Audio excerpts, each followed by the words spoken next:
मिश्रा जी के यहाँ पहला लड़का हुआ तो पत्नी ने कहा, बच्चे को गांव के सरकारी विद्यालय में शिक्षा दिलवाते हैं। मैं सोच रही हूँ कि सरकारी विद्यालय में शिक्षा देकर उसे अच्छा नागरिक बनाऊंगी।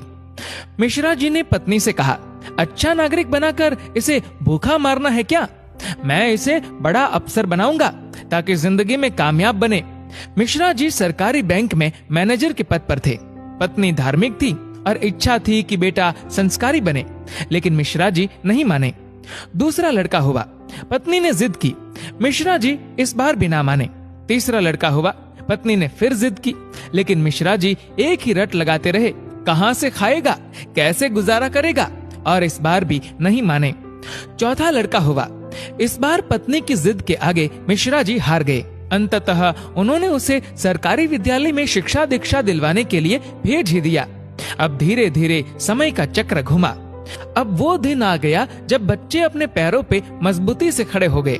पहले तीनों लड़कों ने मेहनत करके सरकारी नौकरियां हासिल कर ली। पहला डॉक्टर, दूसरा बैंक मैनेजर, तीसरा एक गवर्नमेंट कंपनी में ऑफिसर के पद पर जॉब करने लगा।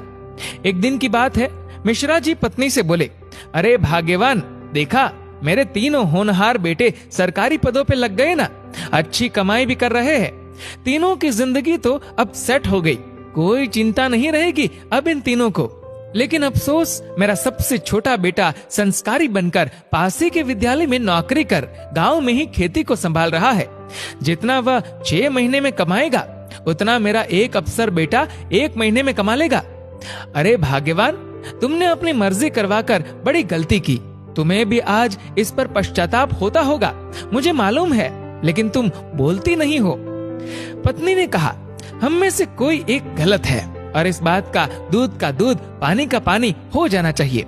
चलो अब हम परीक्षा ले लेते हैं चारों की, कौन गलत है कौन सही पता चल जाएगा।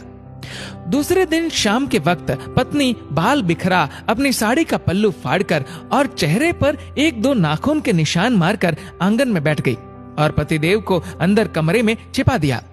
बड़ा बेटा आया, पूछा, मम्मी क्या हुआ? जवाब दिया, तुम्हारे पापा ने मारा है। पहला बेटा बोला, बुढ़ा सठिया गया है क्या? कहाँ है, बुलाओ। मम्मी ने कहा, वो घर पर नहीं है, बाहर गए हैं। पहला बेटा बोला, आए तो मुझे बुला लेना, मैं कमरे में हूँ, मेरा खाना निकाल दो, मुझे भूख लगी है। ये कहकर कमरे में चला गया। दूसरा बेटा आया, पूछा तो मम्मी ने वही जवाब दिया। दूसरा बेटा बोला, क्या पगला गए हैं इस बुढ़ापे में? उनसे कहना चुपचाप अपनी बची कुची जिंदगी गुजार ले। आए तो मुझे बुला लेना और मैं खाना खाकर आया हूँ, सोना है मुझे। अगर आए तो मुझे अभी मत जगाना, सुबह खबर लेता हूँ उनकी। ये कहकर वो भी अपने कमरे में चला गया। तीसरा बेटा आया, वजह पता चलते ही वो तो आग बबूला हो गया। इस बुढ़ापे में अपनी औलादों के हाथ से जूते खाने वाले काम कर रहे हैं। इस बेटे ने तो मर्यादा की सारी हदें पार कर दी। ये कहकर अपने कमरे में चला गया। मिश्रा जी अंदर बैठे बैठे सारी बातें सुन रहे थे। ऐसा लग रहा था कि जैसे उनके पैरों के नीचे से जमीन खिसक गई हो और उनके आंसू नहीं रुक रहे थे। किस तरह इन बच्चों के लिए दिन रात मेहनत करके इन्हें पाला पोसा, बड़ा आदमी बनाया, जिनकी तमाम गलतियों को मैंने नजरअंदाज करके आगे बढ़ाया, और ये ऐसा बर्ताव अब तो बर्दाश्त ही नहीं हो रहा।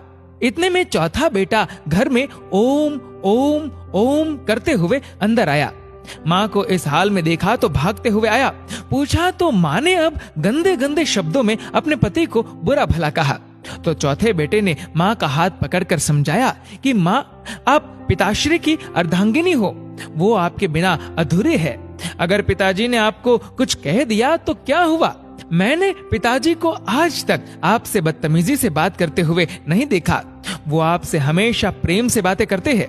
जिन्होंने इतनी सारी खुशियां दी, आज नाराजगी से पेश आए तो क्या हुआ? हो सकता है आज उनको किसी बात को लेकर चिंता रही हो ना हो माँ, आपसे कहीं गलती जरूर हुई होगी। पिताजी आपका कितना ख्याल रखते हैं, याद है ना आपको? 6 साल पहले जब आपका स्वास्थ्य ठीक नहीं था तो पिताजी ने कितने दिनों तक आपकी सेवा की थी। वही भोजन बनाते थे, घर का सारा काम करते थे, कपड़े धोते थे। तब आपने फोन करके मुझे सूचना दी थी कि मैं संसार की सबसे भाग्यशाली औरत हूँ। तुम्हारे पिताजी मेरा बहुत ख्याल रखते हैं।